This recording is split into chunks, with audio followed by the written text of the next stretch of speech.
এবং পৃথিবীতে বাংলাদেশ ছাড়া আর কোনো জাতিগোষ্ঠী কিন্তু ভাষার জন্য জীবন দেয়নি, ভাষার জন্য সংগ্রাম করেনি, ভাষার জন্য এত বড় আন্দোলন তৈরি হয়নি।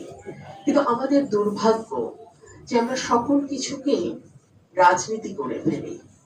যখন যেই সরকার, যেই দল ক্ষমতায় আসে, সেই দল তার মতো করে ইতিহাস রচনা করে। সেজন্য আমরা ইতিহাসে হয় দেবতা, না হয় ইবলিস, এই দুটার মাঝখানে সাধারণ মানুষ, দোষে গুণে মানুষের চরিত্র আমরা পাই না। আমাদের দুর্ভাগ্য, সরকার এসেছে, সরকার গেছে, ভাষা আন্দোলনের প্রকৃত ইতিহাস কিন্তু কোথাও লেখা হয় নাই।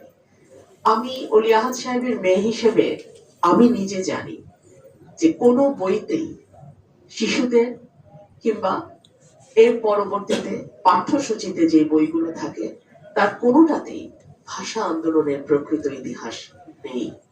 এটা জাতি হিসেবে দুঃখজনক, লজ্জাজনক। আমি এটা দেখে বড় হয়েছি যে ঠিক আছে, বাবা জেলে আছে, কিন্তু বই মেলায় আমার বাবার বিশাল একটা পোর্ট্রেট থাকতো। অর্থাৎ আমি বলতে চাচ্ছি 80-র দশক পর্যন্ত কিন্তু ইতিহাসটাকে অতটা দলীয়করণ বা অতটা বিকৃত করার চর্চা হয়নি।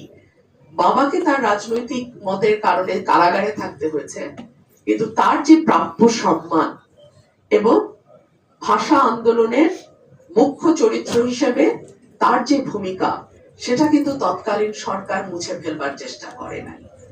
কিন্তু এরপরে যখন দলীয় সরকার আসা শুরু করলো, আওয়ামী লীগ, বিএনপি, বিএনপি, আওয়ামী লীগ, এরপরে আর আমি ভাষা আন্দোলনের সত্যিকারের যারা নায়ক তাদের ছবিটাকে ধীরে ধীরে ধীরে ধীরে মুছে যেতে দেখলাম। এটা জাতি হিসেবে আমাদের জন্য লজ্জার।